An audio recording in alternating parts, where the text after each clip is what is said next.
3 non-Japanese experts are being asked to provide advice on the decommissioning of reactors at the Fukushima Daiichi nuclear plant. It's been nearly 3 years since the March 2011 earthquake and tsunami caused multiple nuclear meltdowns. The International Research Institute for Nuclear Decommissioning was set up last year to support the government in dismantling the crippled reactors. It's comprised of utilities including Tokyo Electric Power Company, the operator of Fukushima Daiichi, as well as makers of nuclear plant equipment. The organization has been soliciting technological assistance in Japan and abroad. The 3 foreign advisors include Louis Echavarri, the Director General of the Nuclear Energy Agency at the Organization for Economic Cooperation and Development.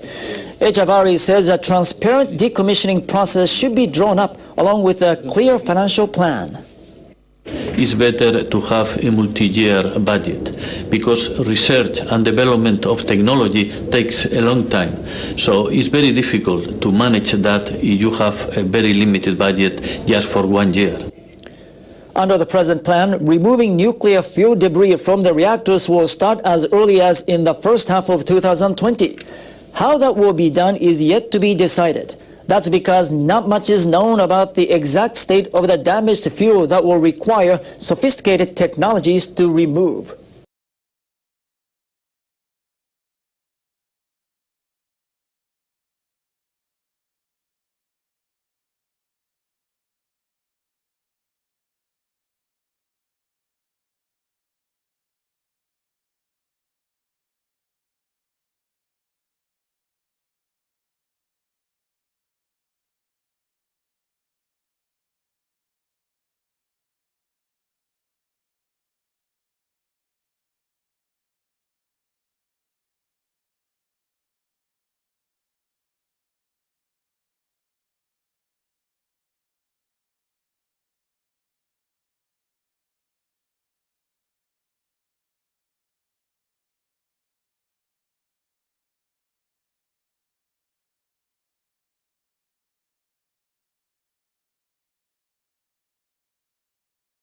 A nuclear industry organization held a recruiting event in Tokyo on Sunday. Nuclear-related organizations have been suffering from a shortage of applicants since the accident at Fukushima Daiichi in March 2011. Students who will graduate in the spring of 2015 gathered for the event featuring 22 companies and organizations. They included utility firms and reactor manufacturers. I studied decontamination, so I would like a job in a related field. I also want to contribute to the process of shutting down Fukushima Daiichi. I felt so powerless when the accident occurred. I hope my university studies will be useful in helping Fukushima to recover. The annual event is held in Tokyo and Osaka. It attracted 420 people. This is slightly more than 388 who came last year, but is only 1/5 of the number before the Fukushima nuclear accident. Some companies are visiting universities around the country to recruit students.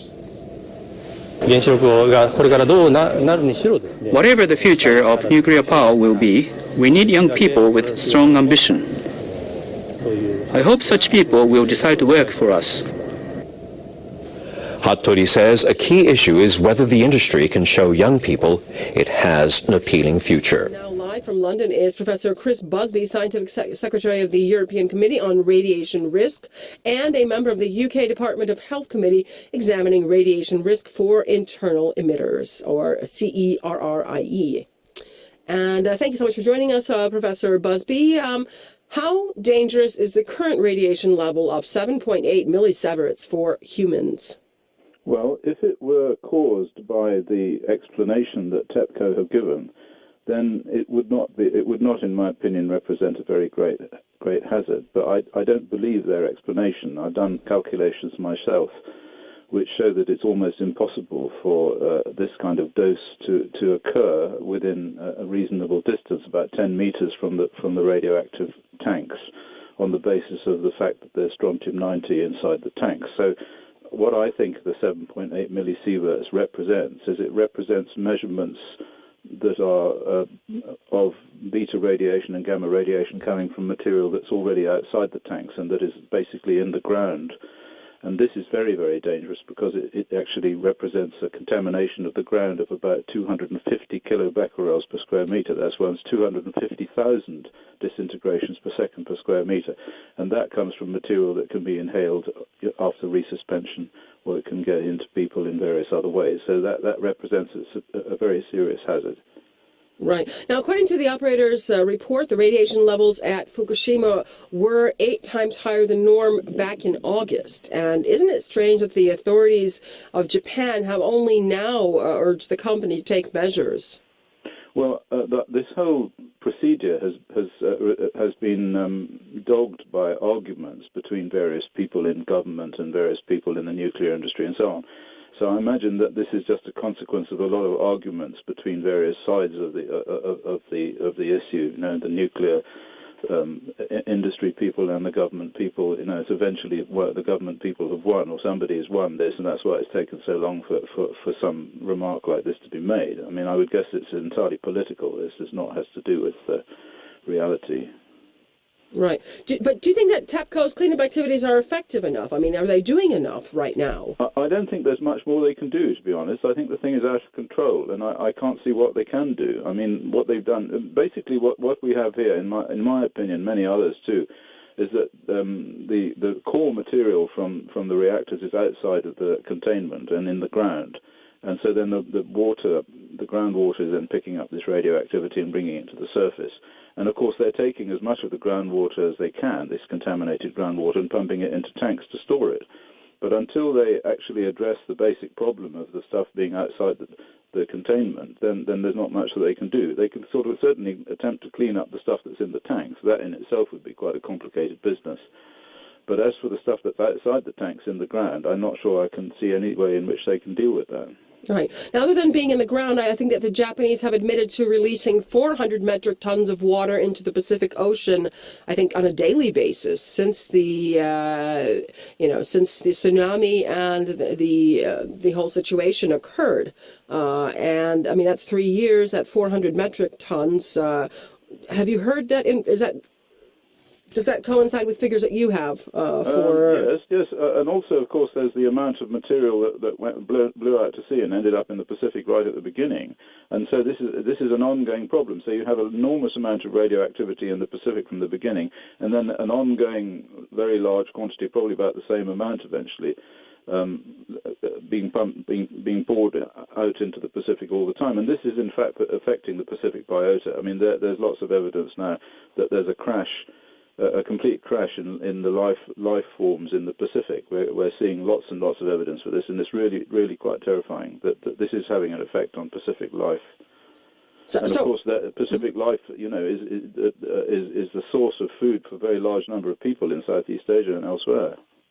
Can we talk about the risks? I mean, who exactly is at risk? Where does the risk come from? I mean, if we talk about starting from Japan and going out to the Pacific Ocean and people who consume the fish that are in the sea, how many people are at risk, really? Well, most of the risk is, in my opinion, confined to Japan. The concentrations of radionuclides by the time that go into the Pacific or have been injected into the Pacific, by the time they get to the United States and to China and to South Korea and so on, or Korea, will not be enormously high. I mean, I'm not saying that it's great. You know, there will be some risk to these people, and particularly the risk is from the ingestion and of radionuclide particles, and not so much from the dilute stuff, from the stuff that's in solution.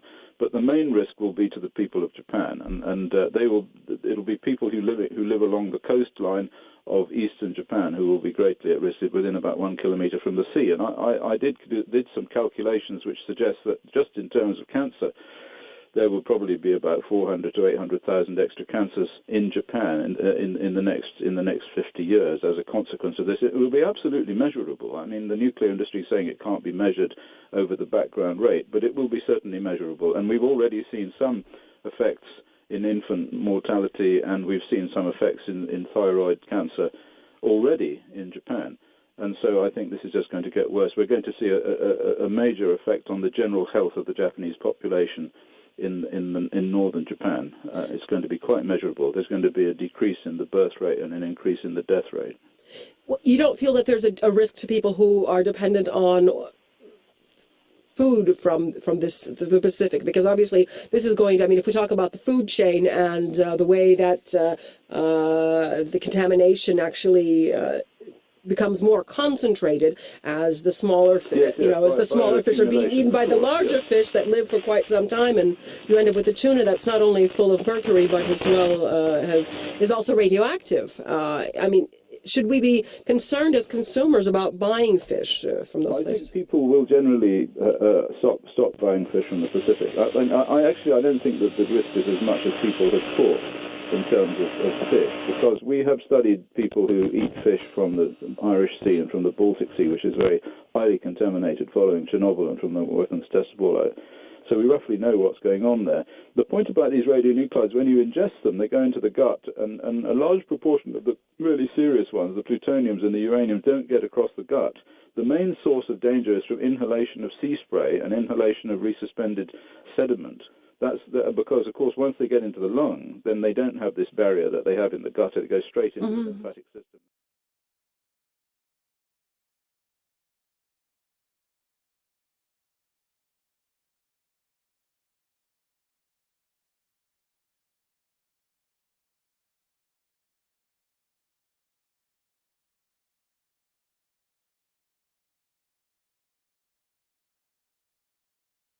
Japan's former Prime Minister Yoshiro Mori will lead the team preparing for the 2020 Tokyo Olympics and Paralympics. He accepted a request to head the soon-to-be-established organizing committee. Hakubun Shimomura is the government minister in charge of the 2020 Games. He told reporters on Sunday that Mori accepted the post when they met in Tokyo. Shimomura told Mori he's best qualified for the job because of his global network of sports and business contacts. He said the former prime minister can also enlist support throughout Japan.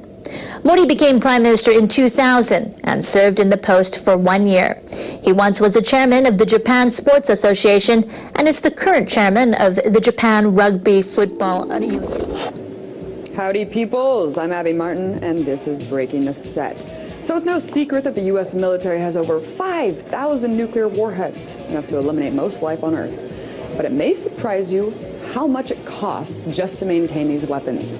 Well, a new study from the Center for Non-Proliferation Studies just concluded that over the course of the next 30 years, the U.S. will spend nearly $1 trillion to either keep these weapons operational or modernize them.